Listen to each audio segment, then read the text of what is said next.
बागेश्वर धाम वाले धीरेन्द्र शास्त्री बाबा इस वक्त टीवी से लेकर सोशल मीडिया तक छाए हुए हैं। सिर्फ 26 साल के हैं पर बेहद फेमस है। इनके दरबार में हजारों की भीड़ लगती है। बहुत ही भव्य दरबार सजता है। लेकिन एक वक्त था जब बाबा की जिंदगी बिल्कुल फीकी थी। ना ही इतनी शान और शौकत थी, ना ही पॉपुलैरिटी। चलिए आज इस वीडियो में धीरेन्द्र शास्त्री के बचपन से अब तक के सफर पर एक नजर डालते हैं। कहते हैं ना, पूत के पांव पालने में ही नजर आ जाते हैं। धीरेन्द्र शास्त्री का हाल भी कुछ ऐसा ही था। बुंदेलखंड के छोटे से गांव के धीरू से लेकर पंडित धीरेन्द्र शास्त्री बनने तक का सफर बहुत ही अनोखा है। 1996 में छतरपुर जिले के ग्राम गाड़ा में इनका जन्म हुआ था। यह 2 भाई थे और एक बहन थे। भाई छोटा है जिसका नाम सालिग्राम गर्ग उर्फ सौरभ है। बहन का नाम रीता गर्ग है। पिता रामकृपाल गर्ग हैं और मां सरोज हैं। परिवार प्यार से धीरू कहता था और गांव वाले धीरेन्द्र गर्ग। गांव में ही 12वीं तक की पढ़ाई की है, फिर प्राइवेट से बीए किया है। पढ़ाई में मन नहीं लगता था, इसलिए ज्यादा स्कूल वगैरह नहीं जाते थे। धीरेन्द्र गर्ग का परिवार बेहद गरीब था। उनके पिता गांव में पुरोहितगिरी करके अपने परिवार का पालन पोषण कर रहे थे। इनके दादा भी पुरोहित थे। दादा के 6 बेटों में से 5वें बेटे इनके पिताजी थे और पिता के 2 बेटों में से बड़े बेटे धीरेन्द्र हैं। एक टाइम ऐसा था जब चाचा के परिवार और धीरेन्द्र शास्त्री के परिवार के बीच मनमुटाव हो गया था, इसलिए दोनों ही पुरोहितगिरी करते थे।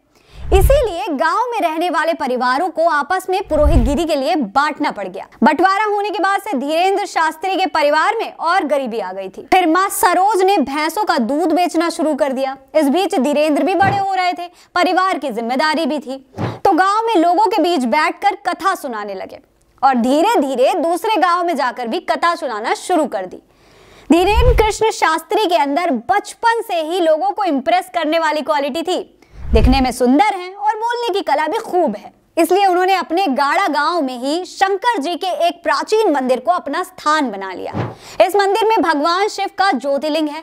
यहाँ 2016 में एक बहुत बड़ा सा यज्ञ आयोजित किया गया था। इसमें श्री बालाजी महाराज की मूर्ति की भी स्थापना की गई थी। तब से ये बागेश्वर धाम के नाम से जाना जाने लगा। लोगों का यहाँ पर आना जाना शुरू हो गया और धीरेन्द्र गर्ग बन गए महाराज धीरेन्द्र शास्त्री। बाबा पर्चे पर किसी के भी मन की बात लिखने का दावा करते हैं। अपने प्रेत दरबार में लोगों पर आने वाले भूत प्रेत को भी भगा देते हैं। धीरेन्द्र शास्त्री ने संन्यास नहीं लिया, इसलिए जब शादी का सवाल किया गया तो उन्होंने कहा कि जब टाइम आएगा तो शादी भी कर लेंगे। दोस्त भी हैं और जिंदगी जीने का जज्बा भी।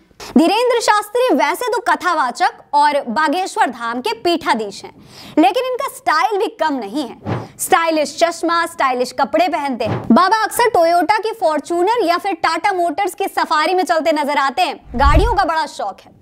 उनकी सुरक्षा में भी गाड़ियों का काफिला चलता है। बागेश्वर धाम के पीठाधीश धीरेन्द्र शास्त्री पर अंधविश्वास को बढ़ावा देने का आरोप था। उनके खिलाफ नागपुर में पुलिस केस भी दर्ज कराया गया था। इस खबर में इतना ही। चैनल को सब्सक्राइब कीजिए। मेरा नाम फरहीन अंसारी है। जय हिंद, जय भारत।